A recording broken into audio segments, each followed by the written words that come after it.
Estuvimos considerando estas noches anteriores aspectos generales sobre Dios mismo, a través de la persona del Padre, en la introducción al tema sobre la necesidad de conocer a Dios, y ayer estuvimos viendo algo acerca de la persona del Hijo.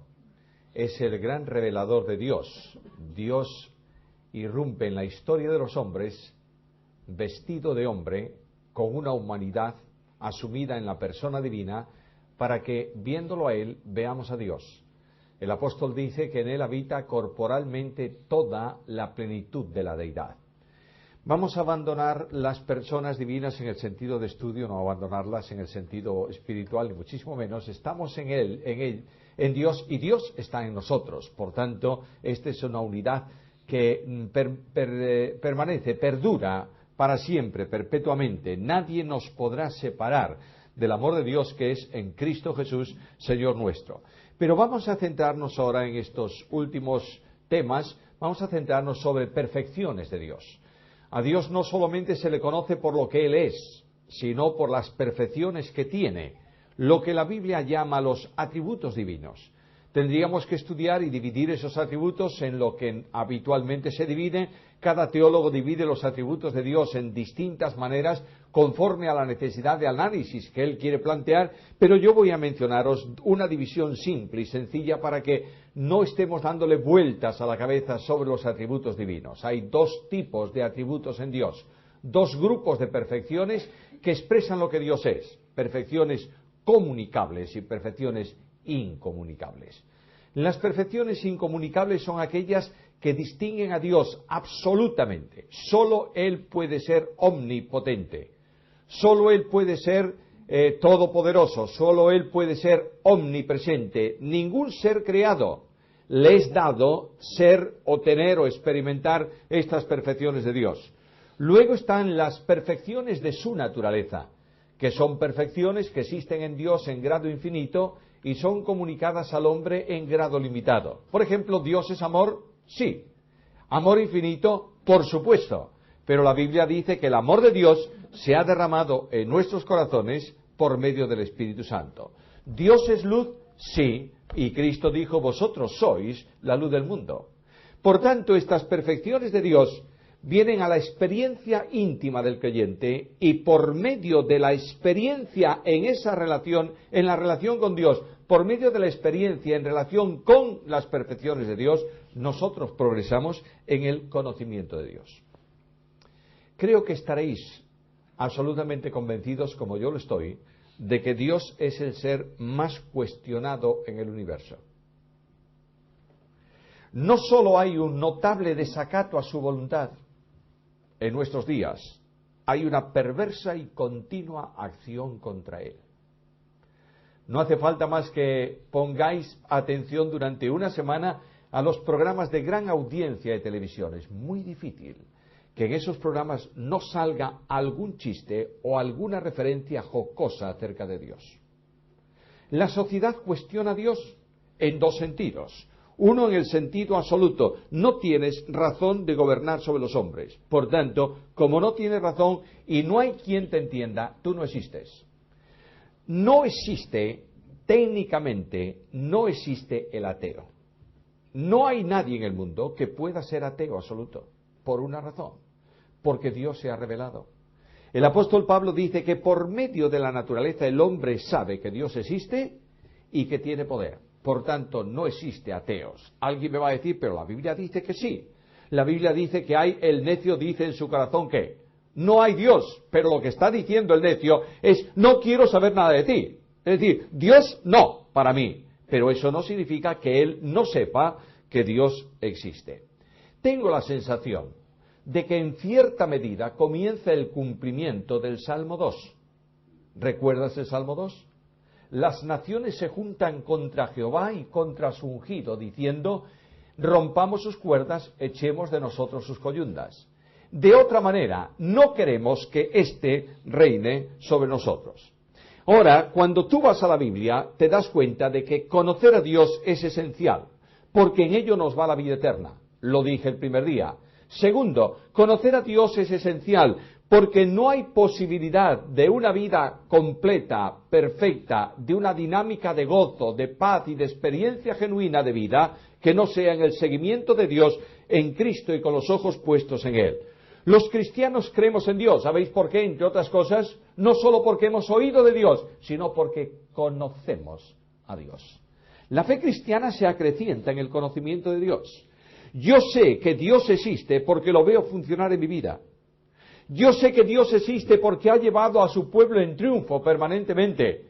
Yo sé que Dios existe porque es capaz de hacer milagros en nuestros días como hizo en tiempos de Cristo. Yo sé que Dios existe porque la paz de Dios gobierna, impulsa nuestros corazones. Por tanto, no solamente tengo una referencia dogmática, teológica de que Dios está ahí, sino que a medida que lo voy conociendo, mi fe se solidifica. Yo creo en Dios porque conozco a Dios. Hemos considerado algunas cosas de las personas divinas y vamos a considerar algo acerca de sus atributos. Hoy quiero hablaros acerca de la soberanía. Primeramente, ¿qué es la soberanía? En segundo lugar, la evidencia de esa verdad. Y en tercer lugar, el conocimiento, las consecuencias que traen a mi vida personal. Primeramente, ¿qué es soberanía? Cuando hablamos de soberano, estamos hablando en equivalente a jefe supremo. El soberano es aquel que gobierna, que nadie puede decirle que no y que cumple todo lo que él determina. Alguien me va a decir, eso más bien es un tirano que un soberano. Bueno, ambas cosas son verdad.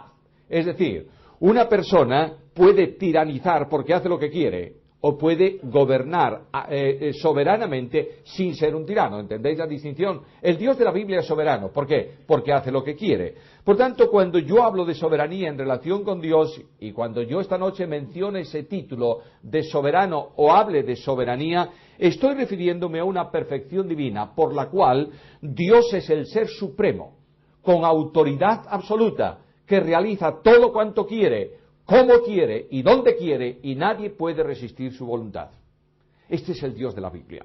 El Dios de la Biblia no es el Dios pequeño de cristianos que creen que Dios es un Dios que a veces pide y no recibe, busca y no halla, determina y no se cumple. Ese no es mi Dios.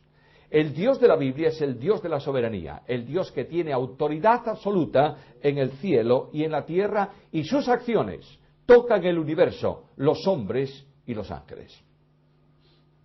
La soberanía es además la realidad expresiva de todos los atributos de Dios. Dios es soberano porque es omnipotente. Dios es soberano porque es libre. Dios es soberano porque es fiel. De manera que todas las perfecciones divinas concurren en una expresión absoluta, ¿cuál es? Dios es soberano. Dios no podría ser soberano si no fuese omnipresente, porque desconocería algunas cosas de su universo. Dios no podría ser soberano si no fuese omnipotente, porque lo que Él determina necesita los recursos de poder absolutos para que se lleven a cabo. Esto es lo que hace que la profecía que Dios establece, que Él dice por medio de los profetas, tenga absoluto cumplimiento. ¿Sabes por qué? Porque no solo es omnipotente, sino que también es soberano. Ahora, Dios, cuando actúa en soberanía, actúa vinculado a todos sus atributos. Yo sé que hablar de soberanía a veces es un problema. Sé que mencionar soberanía, sobre todo en salvación, es cuestionable por muchos. Quiero decirte que el Dios de la Biblia, cuando actúa como soberano, actúa rodeado de todas sus infinitas perfecciones. No hay ningún momento en la existencia de Dios que Dios no esté rodeado de todas las perfecciones que conllevan lo que es, evidencian lo que es el ser divino. De manera que cuando actúa como soberano, está actuando con amor. ¿Por qué? Porque Dios es amor. Cuando actúa como soberano, actúa con misericordia. ¿Por qué? Porque Él es misericordioso.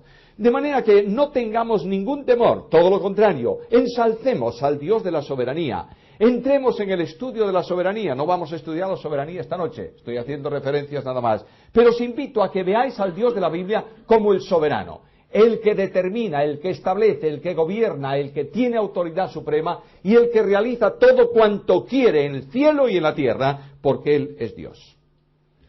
La Biblia enseña enfáticamente desde Génesis a Apocalipsis una y otra vez la soberanía de Dios. Así lo expresa el salmista. ¿Notasteis en la lectura la expresión de soberanía en el 135, Salmo 135, versículo 5, segunda parte y versículo 6? Ahí tienes la soberanía.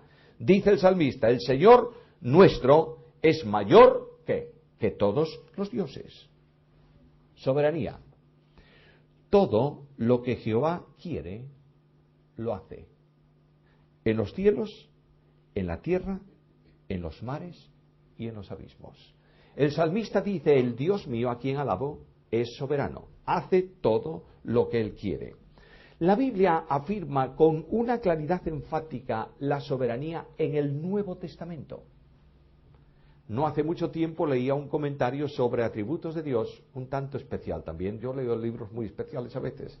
Un tanto especial. Entonces decía que el Dios de la soberanía, de la actuación absoluta, el absolutista Dios, decía él, con estas palabras, está en el Antiguo Testamento y no en el Nuevo. ¿Ah, no?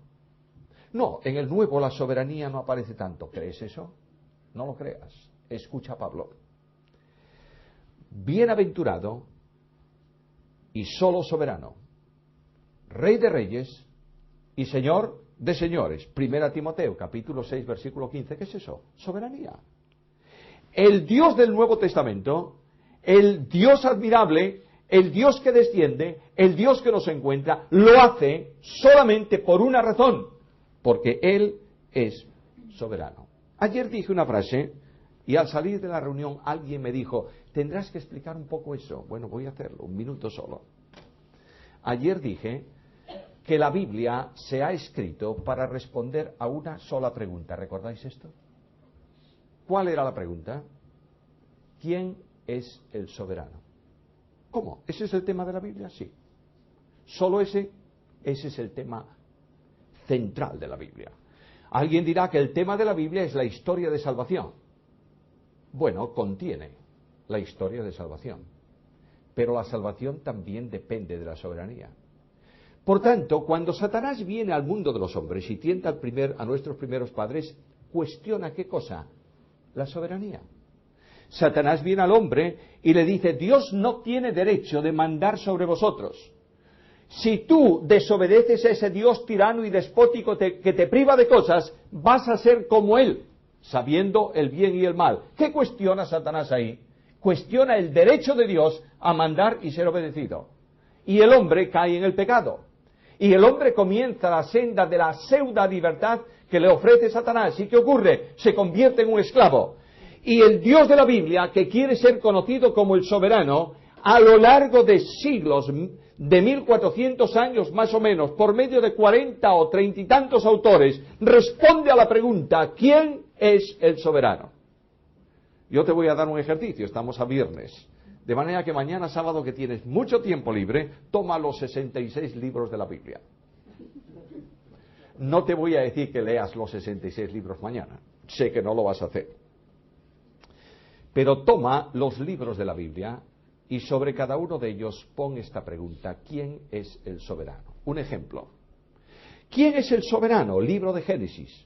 Yo soy el soberano porque creo el cielo y la tierra sin indicación de nadie. Libro del Éxodo. ¿Quién es el soberano?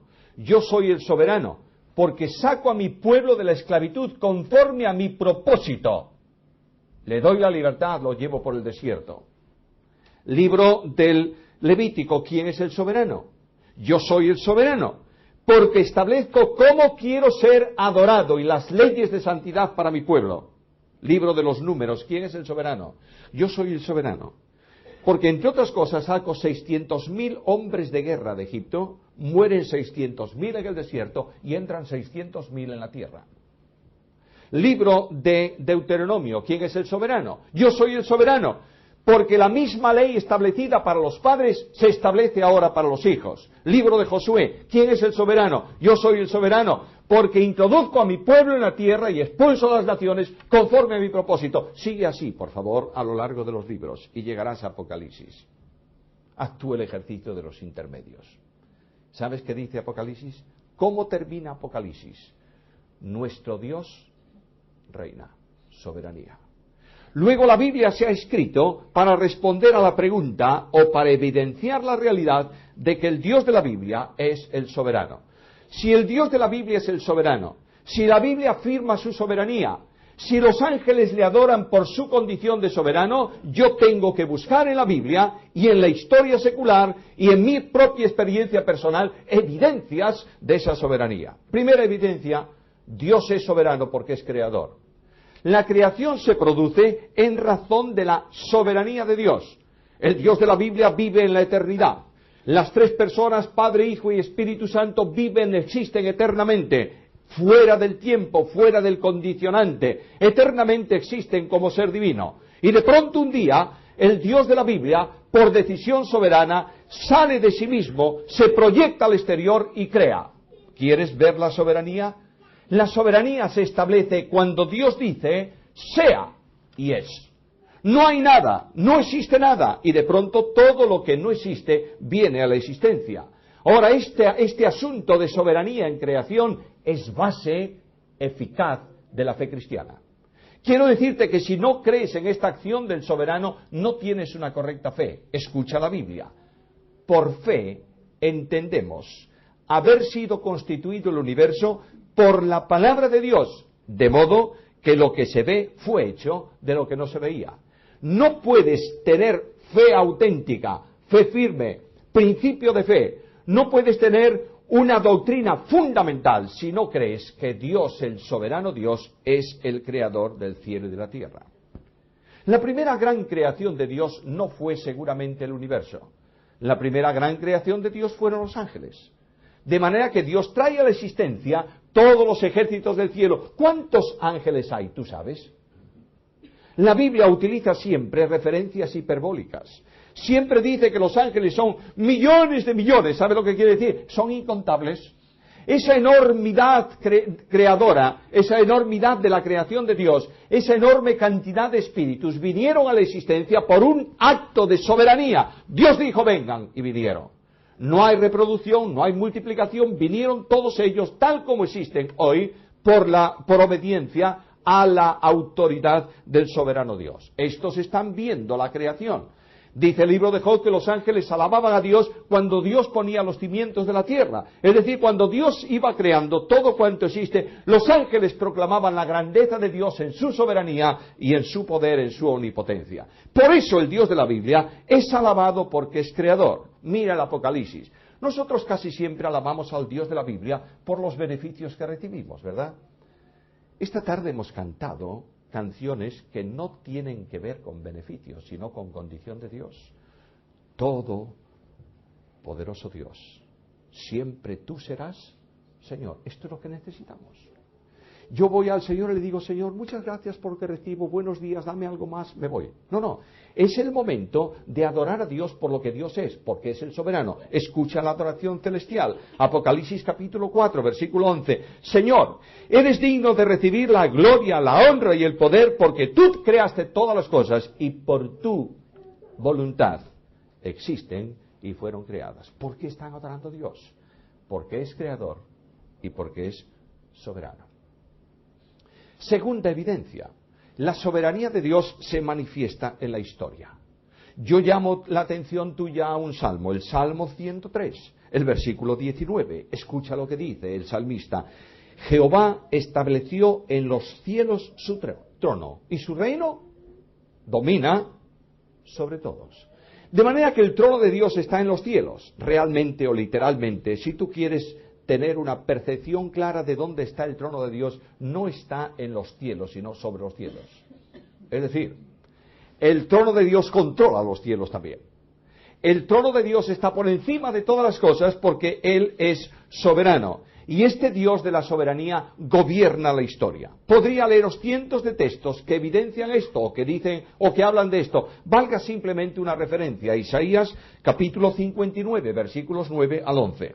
Dice el profeta, dice Dios a su pueblo por medio del profeta, acordaos de las cosas pasadas desde los tiempos antiguos, porque yo soy Dios y no hay otro Dios. No hay nada semejante a mí. Ahora escucha esto. Que anuncio lo por venir desde el principio, desde la antigüedad lo que aún no era hecho, que digo, mi consejo permanecerá, porque se cumple la profecía, y haré todo lo que quiero. De manera que la profecía que Dios establece se lleva a cabo porque el soberano actúa para cumplir todo lo que él quiere. De manera que en los tiempos de Isaías, él habla de un varón que va a llamar, le da nombre y dice, este va a venir, y está hablando de Ciro. Por tanto, el que no existía, al que nadie conocía, absolutamente, viene a la existencia en la historia en relación con el pueblo de Dios, porque el soberano determinó que se iba a producir así. Hay muchos más ejemplos en la historia. Yo quiero recordarte un cumplimiento profético de nuestro tiempo. Bueno, los más jóvenes no lo habéis presenciado, pero los que somos abuelos sí. En el año 1948 se produjo algo singularmente importante en la historia actual. ¿Sabéis qué es, no? La constitución del Estado de Israel. Israel, como nación, como pueblo, no tenía ni nacionalidad histórica reconocida, ni territorio para su pueblo. Y ahí termina la Segunda Guerra Mundial. Y hay un grupo de judíos medios locos que suben a un barco y se van a Palestina. Y desembarcan allí. Palestina está bajo la protección, ¿sabíais de quién, verdad? De los ingleses. Y los ingleses dijeron, ¿qué problema vamos a tener aquí en el protectorado? Porque estos judíos, que no los quiere nadie, van a ser un problema y yo no estoy para ser policía de fronteras en este tiempo. De manera que, ¿qué hicieron los ingleses? Abandonaron el protectorado y dejaron allí a los judíos. 200 millones de enemigos alrededor. Y ese pueblo se mantiene. ¿Por qué? Porque Dios dice que Israel tiene que estar presente en la historia de la humanidad al final de los tiempos. Porque el mundo occidental y todo su conglomerado tiene necesidad de realizar, mediante el líder que gobernará el mundo de entonces, un pacto con Israel. Porque el profeta Daniel habló de 70 semanas de años que han tenido cumplimiento los primeros 69, pero queda una que va a tener cumplimiento. Y esa semana que vosotros conocéis, los que estudiáis la Biblia, como la semana del fin o la semana de la tribulación, de los tiempos finales de esta historia, no puede comenzar, no existirá hasta que se firme un pacto entre el líder del mundo occidental e Israel.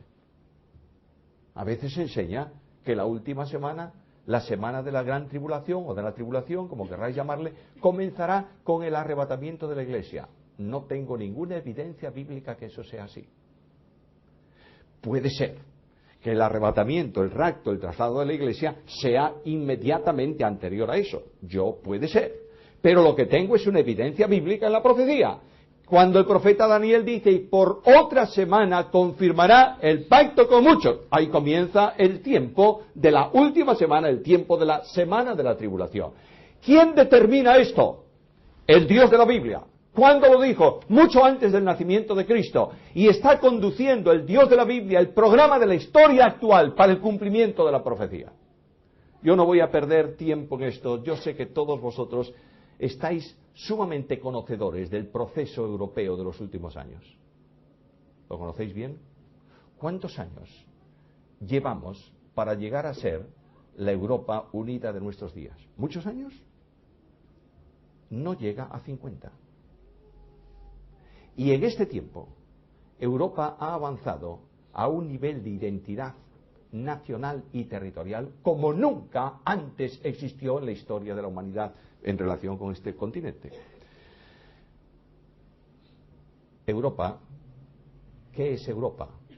Simplemente el Imperio Romano, no otra cosa. Alguien dice, si desapareció el Imperio Romano, no lo creas. El Imperio Romano simplemente se fragmentó en distintos reinos. Y estos pueblos de la fragmentación del Imperio Romano se asentaron en las naciones de Europa y cruzaron el charco al otro lado del Atlántico. ¿Qué son los americanos? Ingleses. ¿Y qué son los sudamericanos? Españoles y portugueses. ¿Y qué son los neozelandeses? Ingleses. ¿Y qué son los australianos? Ingleses. Por tanto, la proyección del Imperio Romano antiguo es una realidad en lo que se llama hoy el mundo occidental. Dios lo dice en la Biblia. Dios conduce al cumplimiento de esto, conforme a sus propósitos. La historia demuestra que Dios es el soberano, Rey de reyes y Señor de señores. Dios ha establecido el punto final de la historia humana. Escucha el Salmo, Salmo 2, versículo 6. Yo he puesto mi rey sobre Sión, mi monte santo. No dice yo pondré mi rey, dice lo he puesto. En la determinación divina, el Rey de reyes y Señor de señores que gobernará el mundo ha sido determinado por Dios. Yo lo he puesto por rey sobre las naciones, en Sión, mi monte santo. Claro, ese salmo tiene cosas muy curiosas. Las naciones dice que se levantan contra Jehová y contra su ungido. Y el que mora en los cielos se pone a temblar. Porque las naciones del mundo se rebelan contra mí. Y van a entrar en conflicto conmigo. ¿Qué dice el Salmo? El que mora en los cielos se reirá. Bueno, aquí hay personas muy jóvenes que me están mirando y a veces la teología es un problema para los jóvenes. Pero claro, yo lo sé. Imagínate que sales al campo en verano. Si eres un poco observador, verás que en el campo de vez en cuando aparece una especie de una rayita blanca en medio de la hierba. Blanca, bueno, de color tierra, es tierra. En medio de la hierba, va todo por ahí. ¿Sabes quién la hizo? Las hormigas. De modo que salieron de su lugar donde viven y son tantos millones de patas corriendo y viniendo, que están abriendo un camino. Imagínate por un momento que tú pudieses hablar con la hormiga reina. Y la hormiga reina, tú vas a pasar por aquel camino donde están ellas y la hormiga reina empieza a gritar, un momento, usted por aquí no pasa. Y tú dices, ¿cómo? No, por aquí no pasa. ¿Y por qué no paso? Porque esto es mío. Así, ¿y qué hará usted? Voy a reunir a todas mis hormigas y vamos a pelear contra usted. Por aquí no pasa. Y tú dices, ¿estás segura? ¿Sabes? Y la hormiga se fue al campo de al lado. Y tú dices, yo paso por aquí. Porque yo tengo más poder que tú. Ahí tienes las pequeñas miasmas en el universo levantándose contra el Creador. Y diciendo al Creador, ¡no! Y él dice, sí. ¿Sabes por qué va a ser sí? Porque yo he puesto mi rey sobre Sion. Dios es soberano en la creación, Dios es soberano en la historia, Dios es soberano en la salvación. Mencioné ayer que la planificación de la salvación obedece al propósito soberano de Dios. Vuelvo a citar el pasaje que mencioné estos días. Carta primera de Pedro, capítulo 1, versículos 18 al 20. Sabiendo que habéis sido rescatados de vuestra vana manera de vivir, la cual recibisteis de vuestros padres, no con cosas corruptibles como oro o plata, sino con la sangre preciosa de Cristo como de un cordero, sin mancha y sin contaminación, ya destinado desde antes de la fundación del mundo. Ayer mencionaba algo que a veces nos extraña un poco. El Dios de la Biblia no determina, no decreta, no establece la salvación porque el hombre iba a pecar. La estableció mucho antes de que eso se produjese. Porque el Dios de la Biblia no actúa por condiciones, actúa por soberanía. Mucho antes de que Dios dijese en el libro de Génesis, sea la luz, Dios dijo, sea la cruz. Mucho antes de la creación. El Dios de la Biblia establece la salvación del pecador, no porque el pecador iba a caer o dejara de caer, la establece porque Él es soberano. Alguien me va a decir, pero Dios sabía que iba a caer. Naturalmente, ¿qué es lo que Dios ignora? Pero lo que me sorprende a mí no es que el Dios de la Biblia cree porque y sepa que necesita ese hombre un remedio a su pecado. Lo que me sorprende es que antes de crearlo, Dios abre ya el camino de salvación para esa persona que va a caer en el pecado y va a pecar. La cruz de Cristo obedece al propósito soberano de Dios. Yo quiero que tengas claro esto. Cuando el Cristo de Dios irrumpe en la historia de los hombres, no irrumpió por casualidad.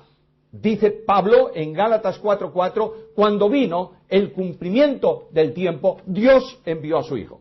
De manera que lo establecido en el plan de salvación antes de la creación sintoniza en el momento de la historia de la humanidad, y el Dios de la soberanía hace que su Hijo irrumpa en el plano de los hombres para salvación. La cruz es el resultado de ese propósito. Leo la Escritura. ¿Por qué pararme yo tiempo en razonar sobre esto si la Biblia es mucho más clara? Bendito sea el Dios y Padre de nuestro Señor Jesucristo, que nos bendijo con toda bendición en los lugares celestiales en Cristo, según nos escogió en Él antes de la fundación del mundo, para que fuésemos santos y sin mancha delante de Él en amor, habiéndonos predestinado para ser adoptados hijos suyos por medio de Jesucristo, según el puro afecto de su voluntad, para alabanza de la gloria de su gracia, con la cual nos hizo afectos en el amado. ¿Notas la soberanía? Dios en su propósito establece, Dios en su propósito ejecuta, Dios en su propósito salva. La muerte del justo no es el resultado de la acción de los hombres, es la determinación de la soberanía. Escucha la Escritura. Hechos capítulo 2, versículo 23. A este, entregado por determinado consejo y anticipado conocimiento de Dios, prendisteis y matasteis por manos de inicuos crucificándole. ¿Sabéis lo que dice el versículo? Los inicuos y los que entregaron a Jesús fueron simplemente los ejecutores de lo que Dios había determinado. El Hijo de Dios va a la cruz del Calvario porque el consejo divino así lo había establecido y el conocimiento de Dios se lleva a cabo. Es el cumplimiento de la profecía. Dios ha cumplido todo lo que antes anunció por boca de sus profetas, que el Cristo había de padecer. Ayer mencioné un texto de Isaías 53, ¿recordáis? El Cristo de Dios padece porque a Dios le agradó cargar en él el pecado de todos nosotros. Estas son las palabras de Isaías. Recordémoslas, por favor. Con todo eso, Jehová quiso quebrantarlo, sujetándolo a padecimiento. Soberanía en la ejecución de la salvación. Soberanía en la capacitación para salvarse. El apóstol Pedro, en carta primera, capítulo 1, versículo 2, dice estas palabras. Elegidos, según la presciencia de Dios Padre, en santificación del Espíritu, para obedecer y ser rociados con la sangre de Cristo. No entro en la primera parte del versículo. Eso es muy complejo y muy polémico. No me importa cuál es tu posición respecto a la elección de Dios. Puede ser que tengas una posición genérica, todos escogidos en Cristo, está muy bien. Puede ser que tengas una elección personal, también está bien. No dejemos esa primera parte del texto, pero lo que me dice la segunda parte es que cuando se produce la salvación de una persona, se produce porque el Espíritu Santo de Dios lo capacita para que pueda creer. Escucha bien esto. Creer no es una aceptación mental, es una entrega incondicional de la vida. Creer, por tanto, es un acto de obediencia. El Dios de la Biblia no ruega para que los hombres acepten su mensaje, ordena y establece. Escucha a Pablo en el Areópago, predicando a gentiles, no a judíos. ¿Qué dice Pablo? Dios manda ahora a todo hombre, en todo lugar, ¿qué? Que se arrepienta. ¿Qué dice? ¿Ruega o manda? Cuando un hombre, una persona, no responde al mensaje del Evangelio aceptando a Cristo, no está despreciando una invitación. Está quebrantando un mandamiento. Mandamiento del soberano. Dios manda. Ahora, yo tengo un problema muy serio esta noche. ¿Sabéis qué es? Es que mi genética espiritual me impide hacer eso. Me impide obedecer. ¿Cómo? Sí. Porque el pecado generó en mí un estado de desobediencia. El apóstol Pablo dice, nosotros todos somos desobedientes y por tanto, ¿qué? Hijos de ira, lo mismo que los demás. Luego, Dios me manda a hacer un imposible para mí. Me manda a entregar mi yo para aceptar el tú de Dios que es Cristo. Yo no lo voy a hacer nunca. ¿Por qué? Por mi condición natural. A ver si me podéis seguir. Yo puedo meterme debajo del agua un momento. En el mejor de los casos, cuando yo era un hombre joven y practicaba un poco la natación y el buceo, podía aguantar, depende de los metros, cuanto más abajo más, pero depende de los metros en donde estaba, podría aguantar 45 segundos sin ningún problema. Pero cuando pasaban los 45 segundos, ¿yo qué tenía que hacer? Salir a la superficie.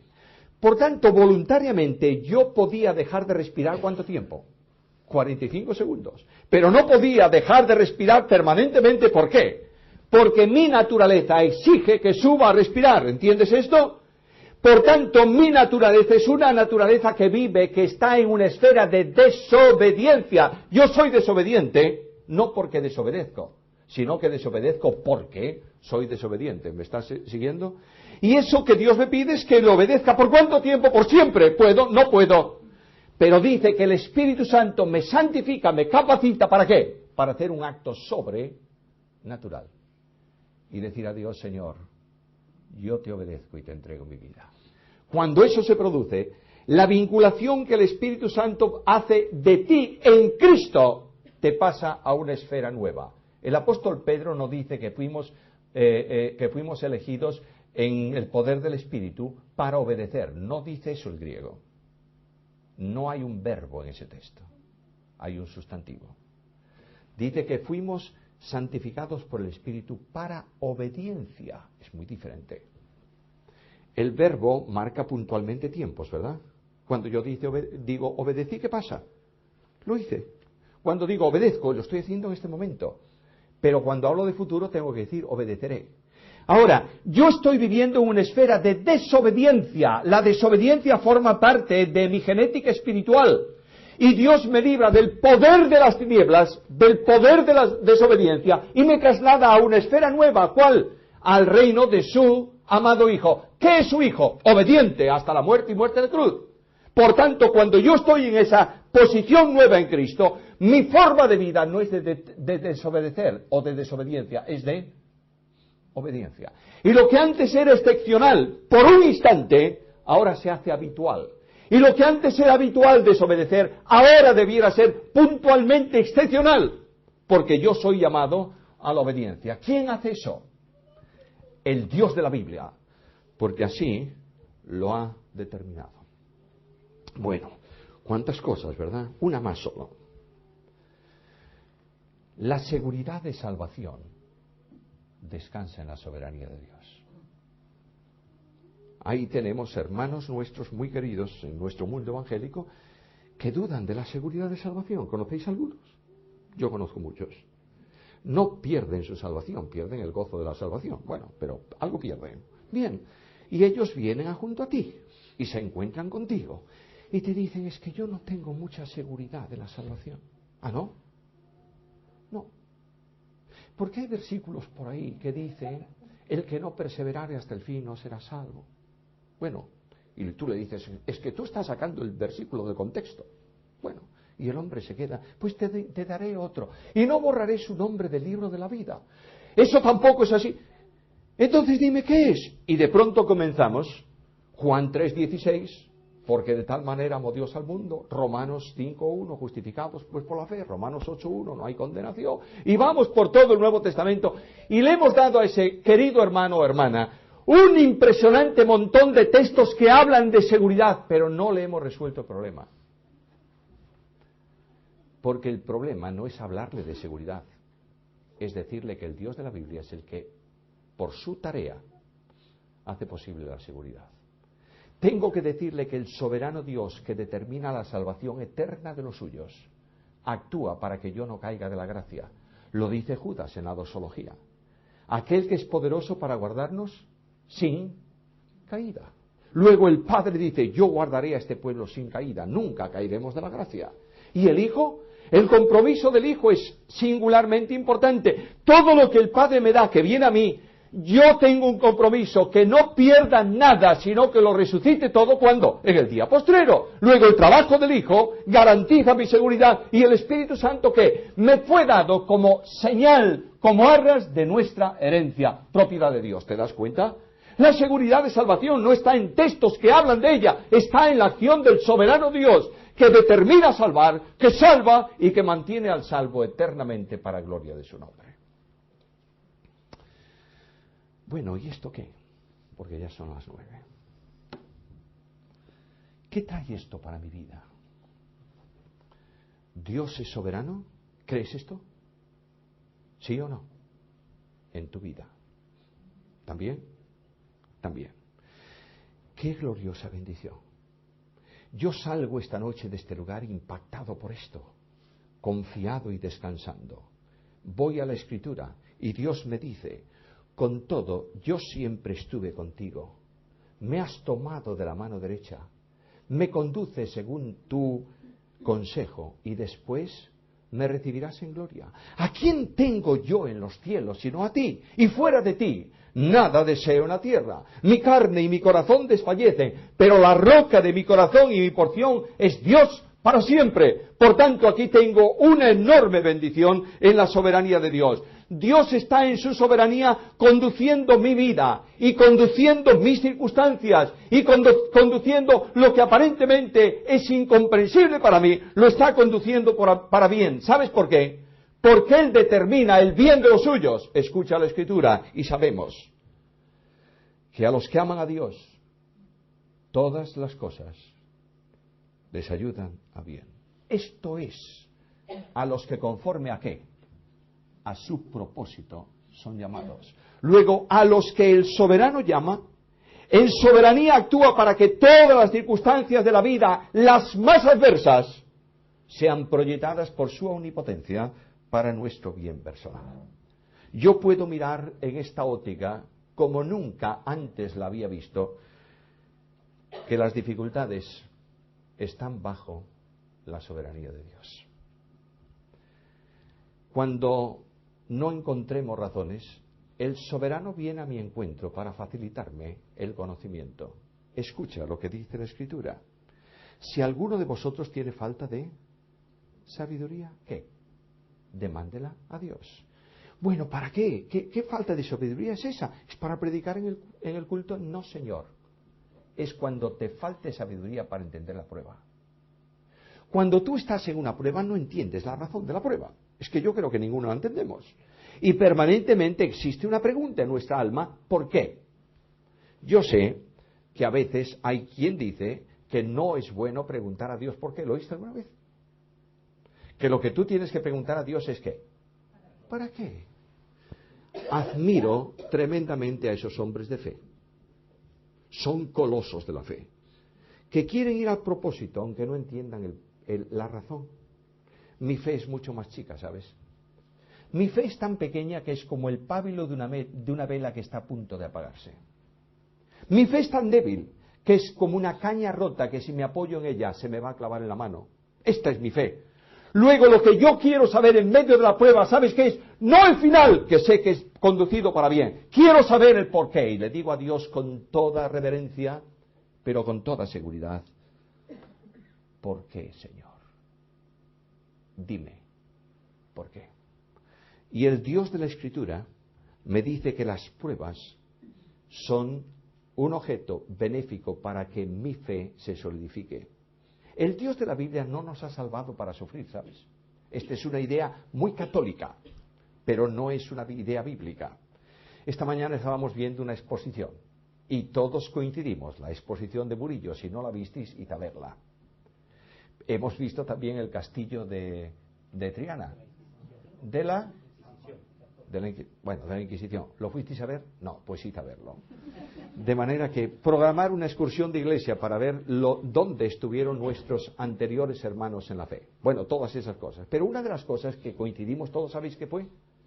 Las caras de los santos que están dibujadas por Murillo son llenas de gozo.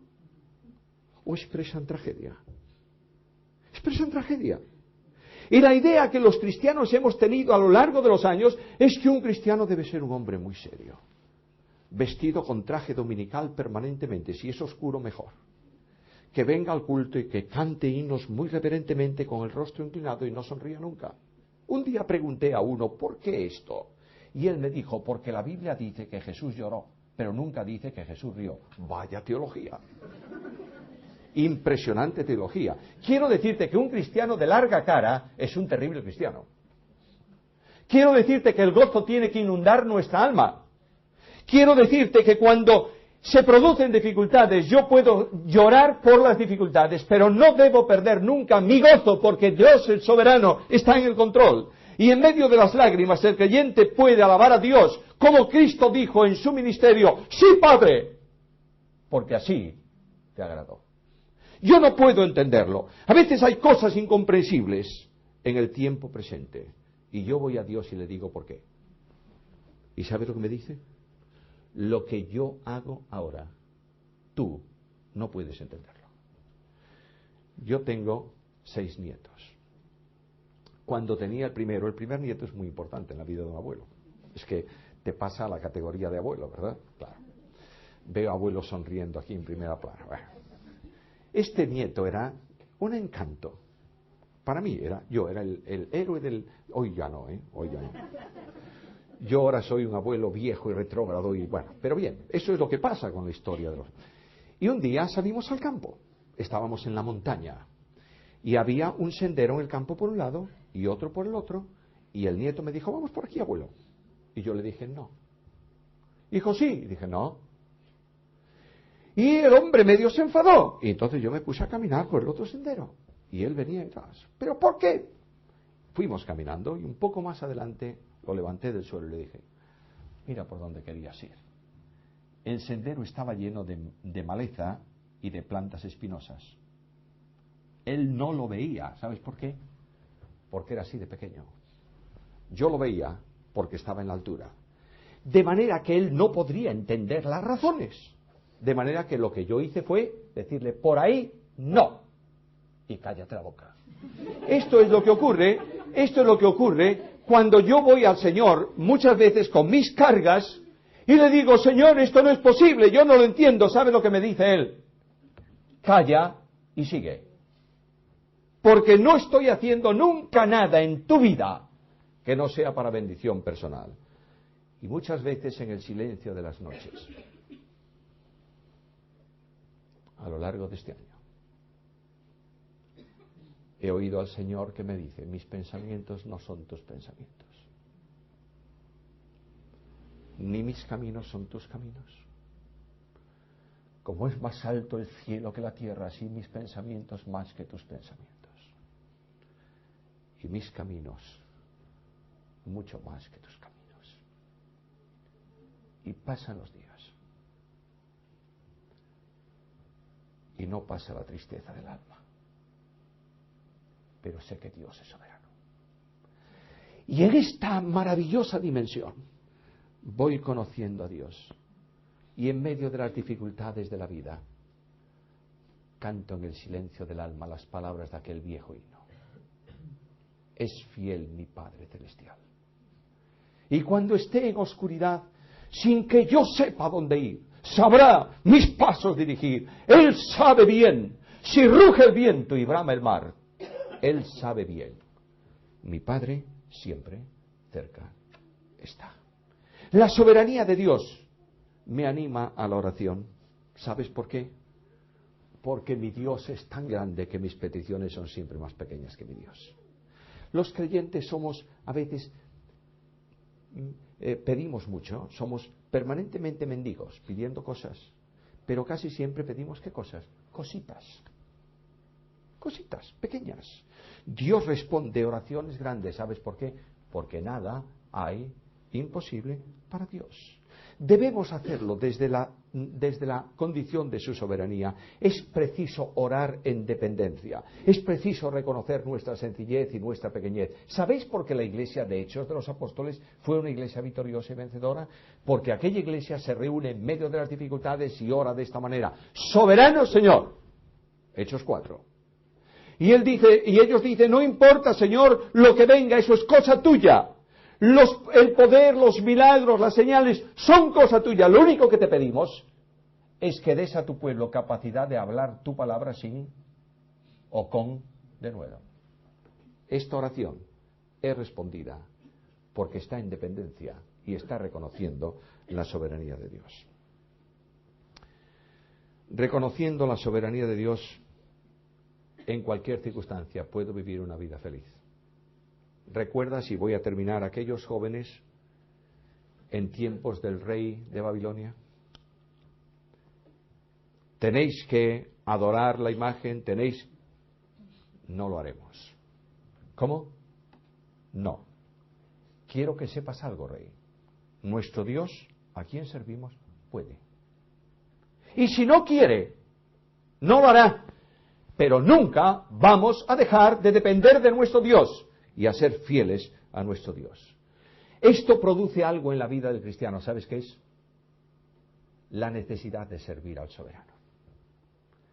La vida cristiana no puede ser entendida desde otra dinámica que la de servicio. El apóstol Pablo escribe la carta a los tesalonicenses y dice, todos dan testimonio de la conversión real, de cómo os convertisteis de los ídolos a Dios. ¿Para qué? Para servir. Quiero recordaros algo que he dicho seguramente la vez anterior y que diré ahora y diré siempre. La iglesia en España, la iglesia evangélica en España está sobrada de grandes. Necesita siervos. Las congregaciones evangélicas necesitan líderes que vengan al Señor con las manos vacías para llenarlas de su poder. El pueblo de Dios necesita personas que digan, Señor, es tu obra. ¿Cómo voy a hacer yo tu obra? La harás tú por medio de mí, pero yo no. Cuando tú intentas hacer la obra de Dios, siempre eres un fracasado. Porque Dios no sujeta su obra a tu poder porque no lo tienes. Pone su poder en ti para que puedas hacer su obra. ¿Entiendes esto? Quiero recordarte algo que es esencial. Lo importante no es lo que yo hago para Dios, ¿sabes? Lo importante es lo que Dios es capaz de hacer por medio de mí. Y esto es lo que necesito entender esta noche. Él es soberano, por tanto acepto su soberanía y como la acepto, soy humilde en su presencia. Escucha la bendición. Dios resiste ¿a quién? A los soberbios y da gracia a los humildes. Solo cuando tú vengas a la humildad de dependencia absoluta de Dios y reconozcas su soberanía, Dios va a bendecirte, porque solo Él puede hacer su obra por medio de ti. Reconocer a Dios como soberano es depender absolutamente de Él. Cuando íbamos de verano con los nietos al campo, a la montaña de Galicia, íbamos generalmente a pasar unos días en un lugar que tiene una iglesia, un edificio cómodo entonces. Hoy seguramente que ninguno iría a ese piso, pero entonces sí, hace años se podía ir muy bien y fuimos y disfrutamos mucho, que está a más o menos 1.300 metros de altura.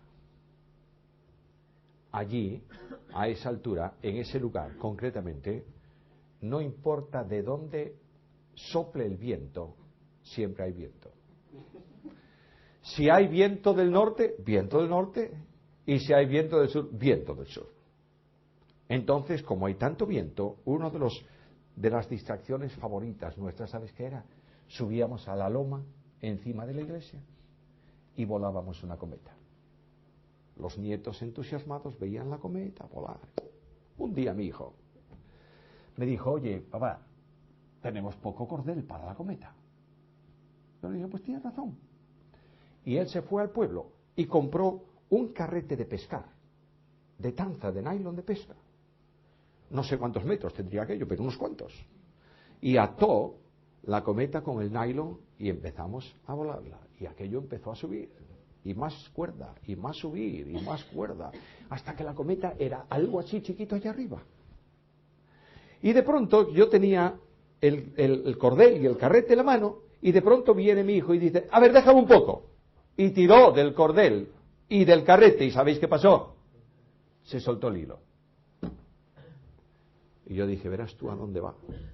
¿Sabes a dónde fue? A los árboles inmediatamente que tenía debajo.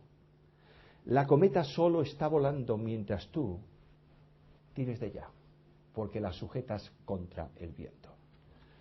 Mientras tú no tengas tu vida en las manos del soberano y sientas que Él tira permanentemente de ti, nunca podrás volar la vida cristiana. Yo quiero terminar esta noche con esta palabra de aliento. Quiero que conozcas al soberano. Quiero que te enfrentes esta noche entre tú y Él en un diálogo de amor, de dependencia y de gracia. Quiero que vayas, como te dije ayer por la noche, a tu casa y que de nuevo te refugies en unos momentos de tranquilidad y digas, Dios de la gracia, reconozco que tú eres el soberano.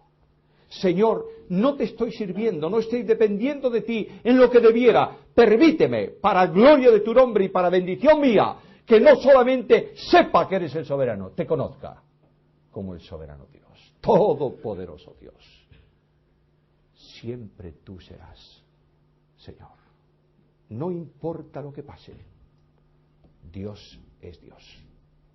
Dios es soberano. A Él sea la gloria.